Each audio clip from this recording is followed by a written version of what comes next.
Good morning, everyone. And a good morning it is as we celebrate the 95th anniversary of women having the right to vote in the United States. But California led the way 10 years earlier, and aren't we proud of the leadership of California? I'm honored to be here with the Secretary of State, Alex Padilla. Hey, Alex. Naima Charles, a student at San Francisco State University. Kimberly Thomas Rapp, who is the Executive Director of the Lawyers Committee for Civil Rights of the San Francisco Bay Area, a newly elected. And with Belva Davis, who is a treasure to us. Belva Davis. Just want to make a few points to begin, and as we hear from our guest. When women won the right to vote, the headlines of the day said, "Women given the right to vote." That was not true. Women weren't given anything. Women worked, women struggled, women fought, women starved, were starved. You take it either way. They did everything for this fundamental right to vote. As we had fought for others to have the right to vote after the Civil War, now it was expanded to women. This is a precious privilege and right, and we must honor it. And those who are gathered here are committed to preserving and honoring that right to vote. It's also the 50th anniversary on the March on Selma. That was that was the bridge to the ballot. The bridge to the ballot. Reverend Martin Luther King, he said, the ballot, the ballot, the ballot. Legislation, legislation, legislation, your life.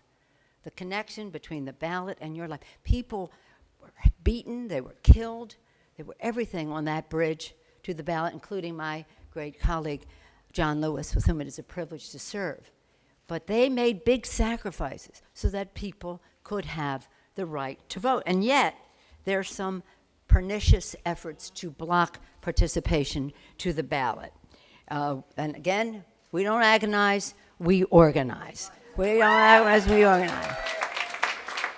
See, on the Voting Rights Act, the Supreme Court diminished that act, and yet the majority in Congress refuses to put forth the bipartisan proposals to restore the Voting Rights Act to its full strength.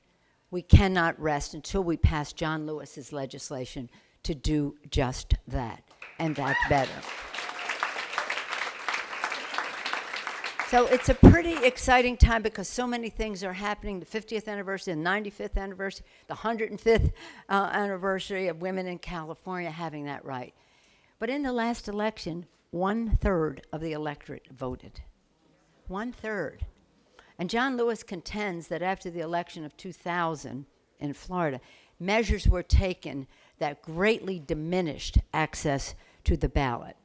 So whether it's because people do not see the connection between their lives and voting and policies that affect them, or obstacles to participation that are being put up across the country, including by the Supreme Court on the Voting Rights Act, we must make sure that our Constitution is honored and that everyone who is eligible to vote can vote. And no one is being a bigger champion for that in our state than Alex Padilla, our Secretary of State.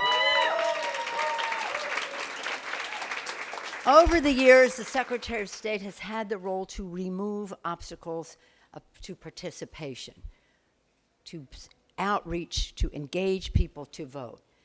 He is doing this in a way that technology enables him to do, especially reaching out to young people, modernizing registration of voting, and in every way. And he is giving out pins. I'm covered up with my purple for suffragette. This is suffragette color, purple, purple. It's from my college, Trinity College. The purple and gold were the colors of the suffragette, and they're the colors of my college. But he is doing this in such an important way. He is leapfrogging over obstacles to participation in a fresh way that really is a model to the country. It's an honor for us to have him here this morning and to thank him in person for his great leadership to help us support and defend the constitutional right to vote, to remove obstacles to participate, to expand participation, and that everyone who is eligible to vote can vote, and everyone's vote is counted as cast. Alex Padilla.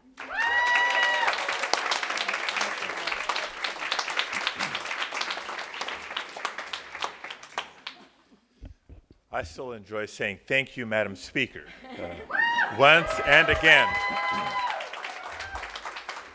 Thank you so much for the introduction and for outlining what indeed is at stake. And I want to thank Mayor Lee also for the hospitality and welcoming us here to City Hall, and to all of you who have taken time out of indeed your busy lives and schedules to be here for this important celebration.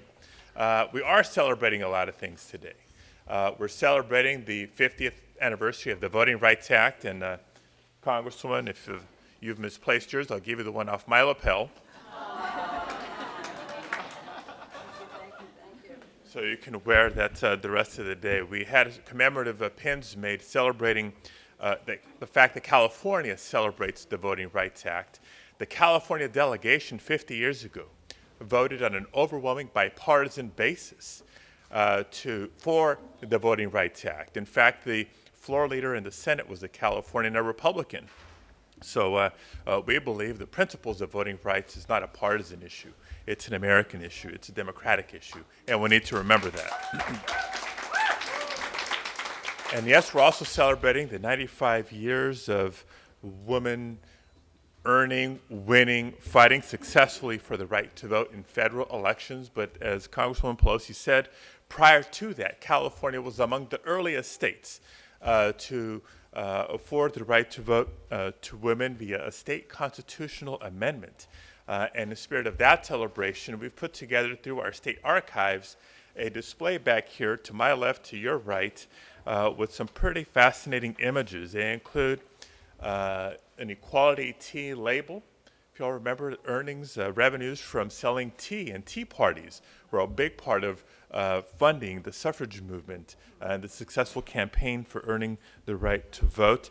The statement of the vote for the special election held in October 1911 with a county-by-county breakdown of the vote in California to afford the right to vote in state and local elections.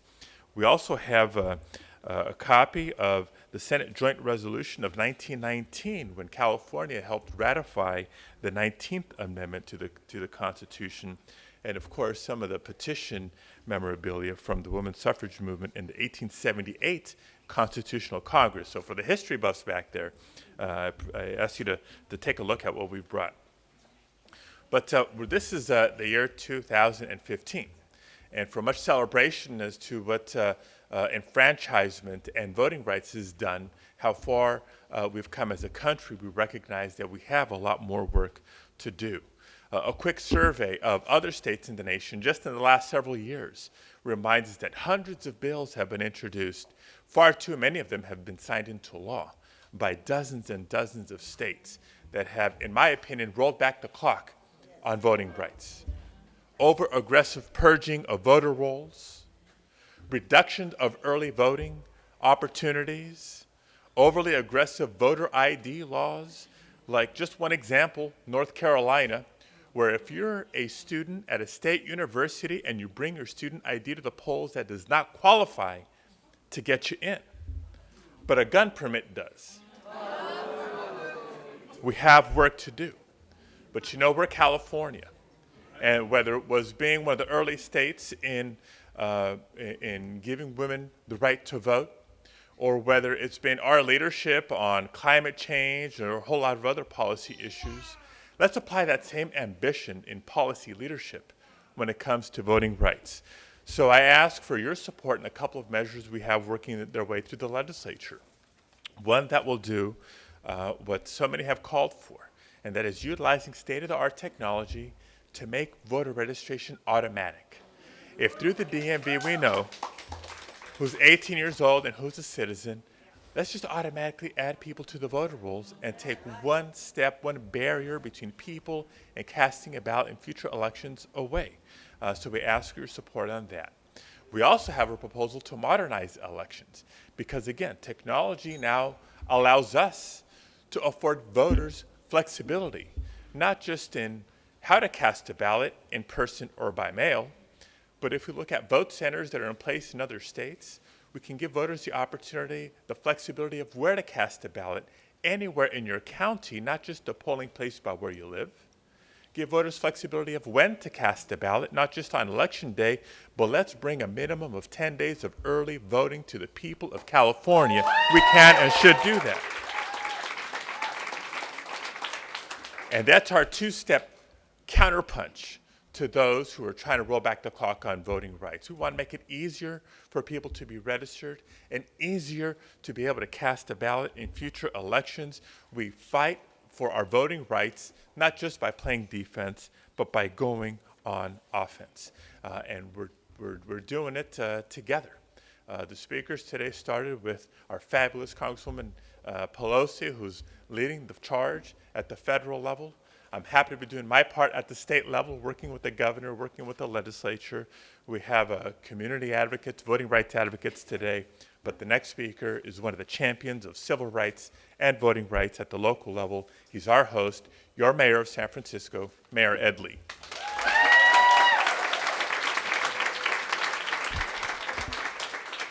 Well, thank you, Mr. Secretary of State, for that introduction, and thank you, all of you, for being here this morning. Thank you, Leader Pelosi, for your ongoing day-to-day battle leadership that we need for our city, for our state, for our country. I'm really proud of all of you being here. You know, even though we're in the basement of City Hall, this is as active as the first floor because this is where a lot of things happen. This is where vital decisions are made, and I am so glad you are all here in the People's Palace, where we are joined by Assemblyman David Chu, our Assessor Recorder, Carmen Chu, our Board of Supervisors. A number of them are here. I see Supervisor Avalos, Kim, Mar. Did I miss anybody? Oh, and Julie Christensen, of course, our newest. And also, of course, we have some very special participants that will be speaking in a moment. But we're all here not only as a celebration for voting rights and understanding that history, but what happens here at this time and in a couple of months are people expressing their values, their choices, on everything from office holders to critical policy decisions that affect hundreds of thousands of lives. Happens right here. And if we had more time, I'd show you the base isolators. Because at some point in time, people voted for infrastructure to make sure buildings like this were going to be accessible and safe. These are critical decisions that everyone, no matter where you came from, have a right, and you should demand, not only locally, not only statewide, we should always be demanding that our rights be enhanced and protected, because this right to vote was a struggle for many. People died for this very, very right. And I want to honor them with everybody here recognizing that important right. I see in this crowd a lot of people who spent volunteer hours on your own as a volunteer, as a community activist, as a representative of your neighborhood, right here, making sure people had less barriers, bringing people here to guide them when they couldn't find their voting places in their neighborhood, bringing them right here to say, what language do you speak? How to make sure we breach that particular barrier, making sure we educate each other in culturally competent ways. This is what we do in San Francisco.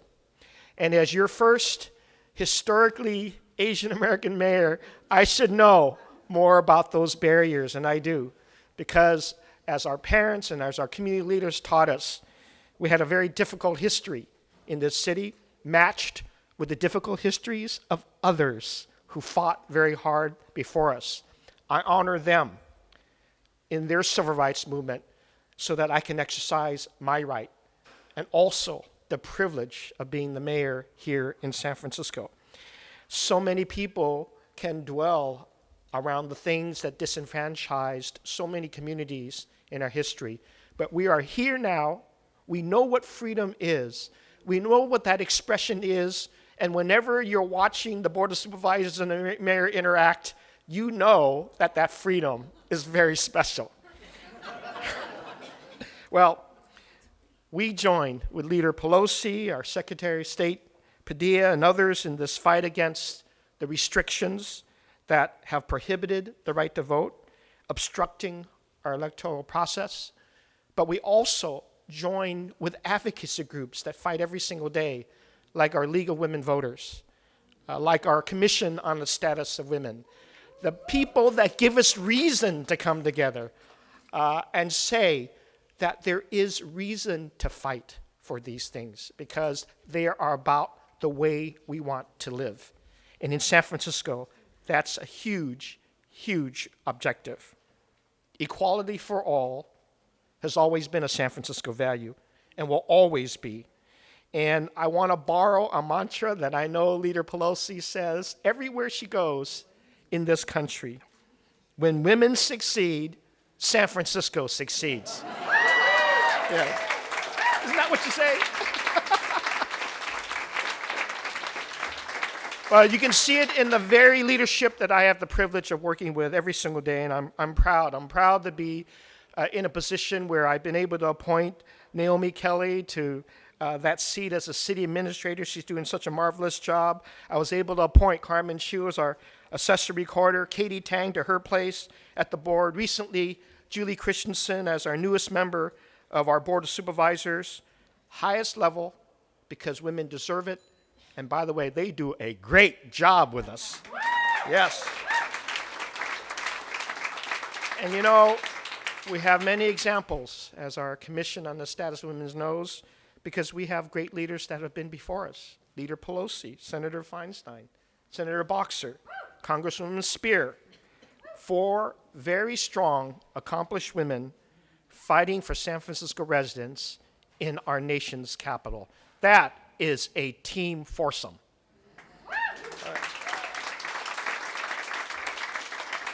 Well, we also know that women have led the way to the ballot box process as well. And I want to take a special opportunity to honor the League of Women Voters here in San Francisco.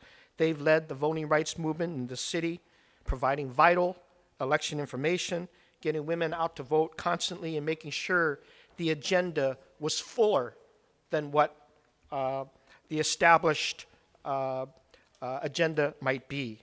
And earlier this year, and recently actually, our Human Rights Commission, I know members are here, took the very privilege to honor the League of Women Voters, and of course, a longtime voting rights advocate, Maxine Anderson, for advocating voter rights in San Francisco. I want to give special recognition to them. The women's suffrage movement, as Secretary Padilla said 95 years ago, helped lead the way for the Voting Rights Act. And of course, linking these movements, we become a stronger community as we understand that for everybody. It's also appropriate to recognize Women's Equality Day today in San Francisco. The challenge of gender equality is not one to be left to the next generation to fight. We need to fight it right here and then make advancements right here. And I am proud to say that our own San Francisco government workforce is half women, and they are equal to the men in management and in the professional careers. Outstanding women run our city departments. I'm proud of that. From the fire chief to the human resources director to our public health director, of course, and our city administrator, just to name a few. And I even see our director of our environment and our senior programs that are here as well. And this year at my direction, my administration will be identifying and eliminating even more barriers that prevent women from achieving equity in city jobs, particularly those that pay even greater salaries and have very good career paths. We need to do better, whether it's technology, whether it's public safety, or whether it's in the construction jobs, we need to do even better, and we will. And we're also not just leaving it to ourselves. We lead the way, and we will continue to be an example, but we will be a strong voice as to what should happen in the private sector as well, because they've become our partners, and in those partnerships, we will also make sure that they are opening the doors, just as I said to all the management employees at Salesforce yesterday. We need to make sure our goals are your goals as well. Well, I'll say to you that we are always leading the nation in family-friendly policies. We have guaranteed paid leave. We have health insurance, retirement benefits to working parents. And just last year, I joined and was proud to sign then Board President David Chu's legislation establishing the right of all employees to request family-friendly work arrangements wherever they worked in San Francisco, because women should not have to choose between having a great career and having a family. Both of those are great investments in San Francisco. So I know, ladies and gentlemen, we have a lot of work ahead, and I do want to take this opportunity to introduce someone who has been very special, doing good work. She started out as an intern. She now works for the San Francisco Democratic Party, registering voters at San Francisco State and making sure that our newest immigrant citizens are registered to vote at Bay Area naturalization events. She's an impressive young star, more than a rising star. She's already a star on her own. Let me introduce to you Naima Charles.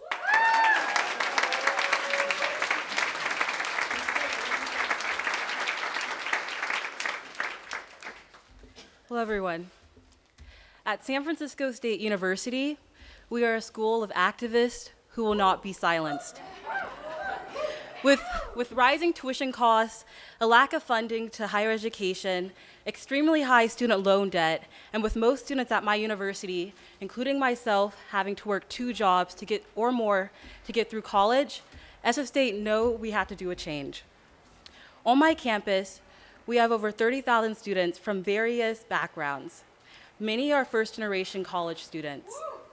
We work hard every day to ensure that every student feels empowered and that every student knows that their vote is a catalyst for change. The university has been working hard to increase voter turnout and engagement to ensure that students have a seat at the table.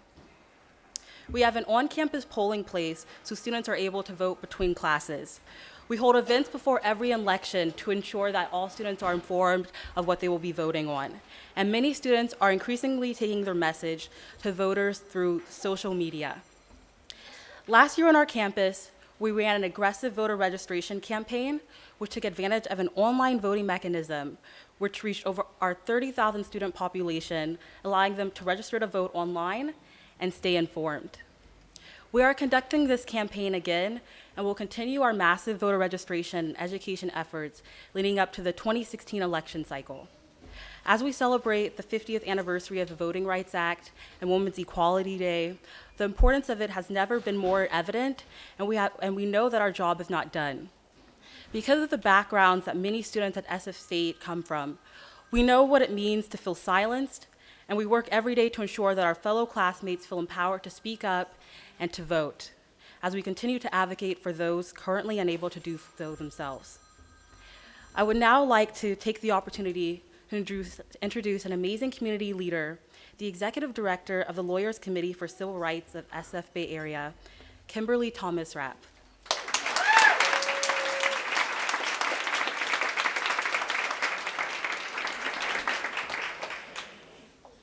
Good morning. The right to vote continues to be among the most basic civil rights that we work to advance and protect at the Lawyers Committee for Civil Rights. And I have to say, as an African American, as a woman, I am proud to be here today before you, celebrating the anniversary of the Voting Rights Act and Women's Equality Day. It is a testament to the advances that we have really made over the last many, many decades. And the Lawyers Committee in and of itself, was established in the wake of poll taxes and literacy tests that were in existence to preclude folks from exercising their right to vote. And so even as I stand here today very proudly here in front of you, recognizing that I have the right to vote and that that is quite remarkable given the advancements that we've made, I realize that we have many, many, many, many, many more advancements to make to ensure equality in terms of access to the ballot box. The access and right to vote is not just simply about voting. It is a doorway and a pathway to exercising control over one's life and the hope that one has in establishing their own very existence and their own trajectory in their life's course. Access and the ability to vote for representatives like Leader Pelosi, right? To vote for representatives like Secretary Padilla, and to vote for representatives like Mayor Lee is at the core and at the root of one's ability to be able to exercise their voice, elevate my voice, elevate your voice in terms of your ability to access life and to access the opportunities that exist in this world. The right to vote is a fundamental right, a fundamental constitutional right that even here in San Francisco, even here in the Bay Area, remains under attack. At the Lawyers Committee last year, we joined other organizations in filing suit against then Secretary of State Deborah Bowen to challenge her decision to block the voting rights of individuals on court-ordered supervision. The court agreed with the Lawyers Committee, noting that California not only prohibits individuals currently serving state prison sentences, but also prohibits individuals on parole from voting. And that does not extend to prohibit 58,000 other folks who are on court-ordered supervision from voting. Even though the state agreed with us that folks on court-ordered supervision do indeed have the right to vote, the state initially appealed this decision. And I stand before you today wanting to commend Secretary of State Padilla for agreeing to withdraw that appeal and thereby restoring the voting rights for an estimated 58,000 Californians. I also want to say that as we remember the March on Selma, there was bloodshed, there were lives lost, and those lives were at stake, not just about the right to vote, but for access to housing, for access to employment opportunities, for access to be able to just engage as basic human beings in everyday life in our local neighborhoods. That is why the Lawyers Committee remains committed to defending and advancing the voting rights of all people. Last year, we released a report, and we bring that report to the attention of our elected officials here today in California, our elected officials across the country who seem to be challenged to restore the Voting Rights Act. We call to their attention the many, many barriers that continue to exist for people in the exercise of their right to vote.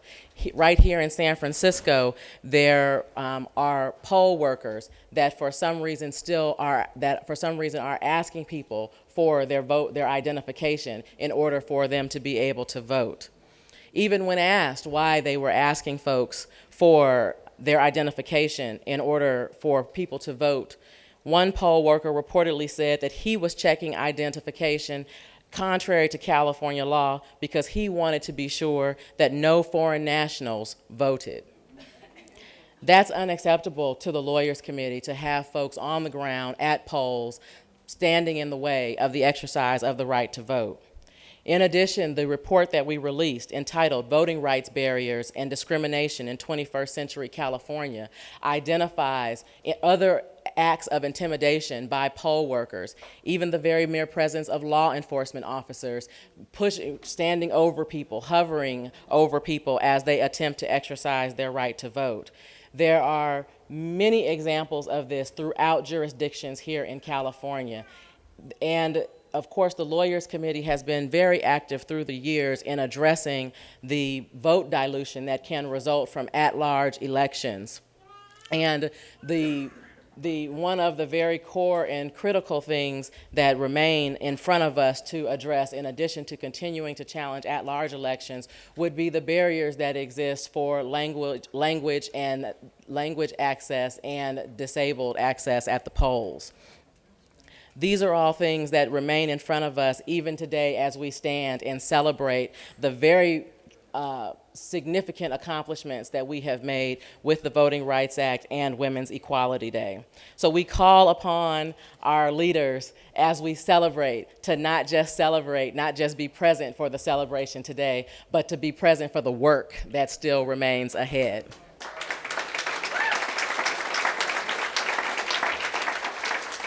And with that, I want to introduce a very widely known commentator, media representative, spokesperson, and advocate and presence in the civil rights community, Belva Davis.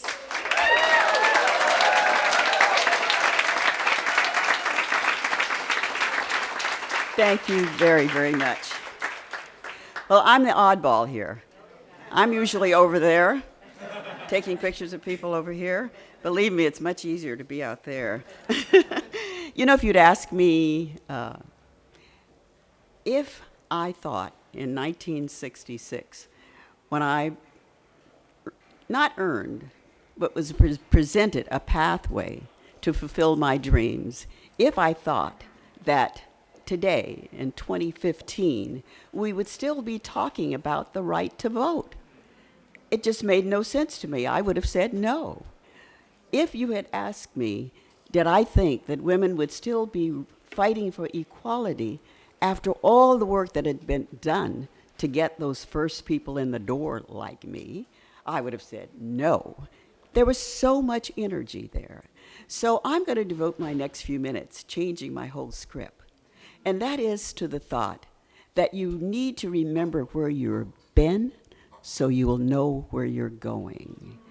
So I was diverted from my remarks today and at other times, and I'm sure that there are people on the leader's staff that'll be glad I did. I became very excited in looking at my own archives. I'm working on an archives for San Francisco State of stories I've covered. And I pulled out a video that I had not seen for 30 years. And it was of a women's event here in City Hall. It was upstairs, started in the mayor's office. Dianne Feinstein was the mayor then. Huge crowd, lots of food downstairs. I guess the women's organizations must have been involved in that. But what I found was a trip to San Francisco, it didn't happen often, by Shirley Chisholm. And I don't know if you all can see this, but Shirley Chisholm was the first woman to run for president of this country. Shirley Chisholm was the first black woman to serve in the U.S. Congress. And so these two giants, Dianne Feinstein, the first woman to be mayor of San Francisco, and the other first woman, they were there talking about progress and what we needed to do to get ahead. Well, I said to myself, I'm running out of time. Even though, no matter how young you are, if you take my barometer, you're running out of time. So there's nothing to do but step up here, step forward, and have your say. And that is having your say at the ballot box, determining who will speak for us. We are hearing a lot of people who certainly are not speaking for me today. And it's because we don't do the things that, Leader Pelosi said. We don't go to the ballot box, and we have to do that. I covered so many voter day registrations because my family came from Louisiana, where we were not allowed the privilege of voting. And so I have to keep remembering that, refreshing that. And I ask you to step back in your own mind. Find something that you can hang on to that makes you remember your responsibility as an American citizen, that makes you think about the generation to come, and hope that 30 years from now, women, others, won't be gathering in this space to talk about these things that to me should have been over with in 1966. So thank you very much. It gives me a pleasure to ask someone who finally got a name she deserves, Leader, because that's what she's been doing all of her life. And so please welcome back, Congresswoman.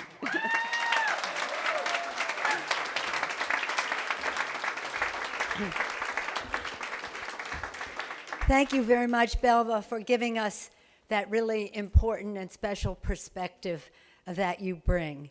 Shirley Chisholm, because of the Voting Rights Act, Shirley Chisholm was elected to Congress. Because of the Voting Rights Act, we have a large Congressional Black Caucus.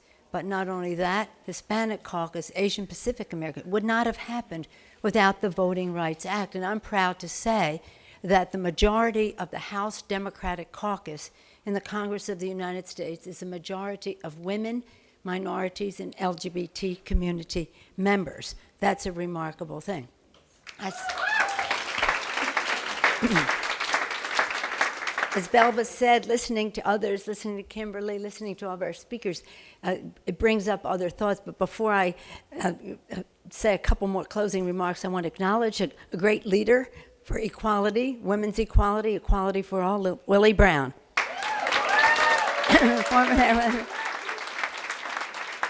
Thank you, Willie, for coming. I know Mayor Brown heard Mayor Lee talk about when women succeed, San Francisco succeeds. When women succeed, America succeeds. And that's when we're talking about Women's Equality Day, connecting it to the vote is very important. And these women who really fought so hard and had so much courage to leave home at really disobeying their husbands, if that was the word of the time. And here's what they said in their Declaration of Sentiments in Seneca Falls all those years ago. We hold these truths to be self-evident, that all men and women are created equal. As such is now the necessity for women to demand the equal station to which they are entitled. And that's what Women's Equality Day is about. So while we talk about the vote, it's really important for us to talk about why it's important to vote. Women's equality, we have When Women Succeed, America Succeeds as our theme. But it's not just a theme, it's a statement of fact. When women succeed, San Francisco, California, America, the world succeeds.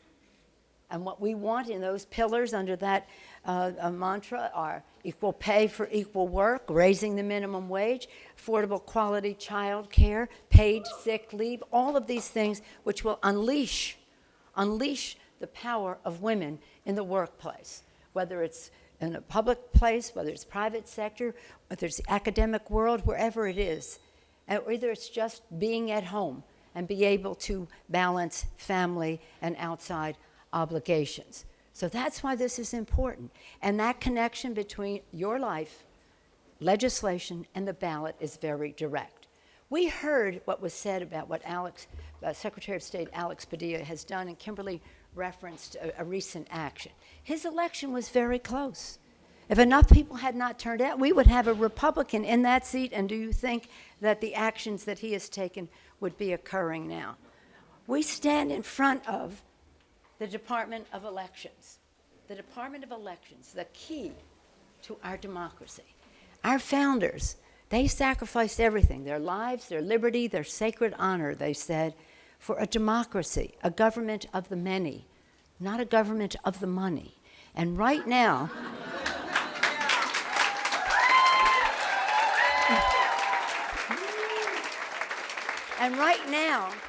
when people don't vote, they empower that money.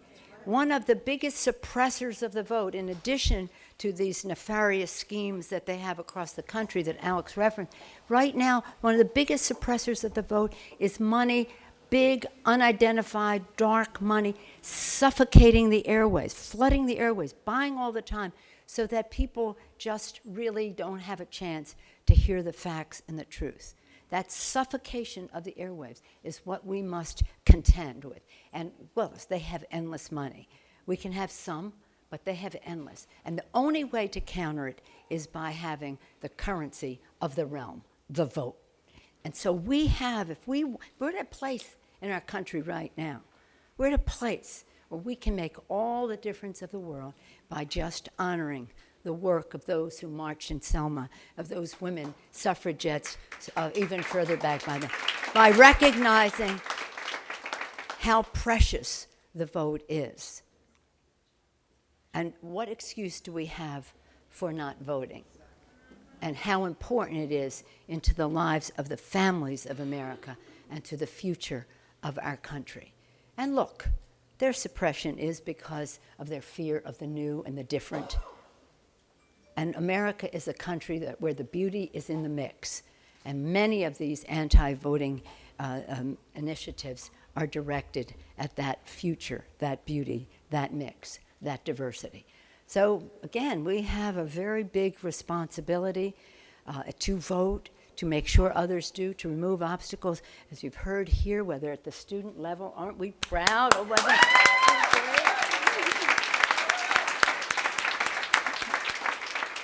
It's a decision, and as we've seen over time, it takes dedication, it takes conviction, it takes commitment, and it takes courage. But we will have the courage to honor the vision of our founders and what they thought of for America, the sacrifice of our men and women in uniform and how they fight for our freedom, and the aspirations of our children. There was a little baby here before, aspirations of our children, our young people, to have a future worthy of all of that vision, sacrifice, and courage. So thank all of you for being here today. We have important work to do. All of it begins in California and emanates to the rest of the country. And so what you're doing is really important to our country. Are we ready for when women succeed? America succeeds. Happy Women's Equality Day to all of you.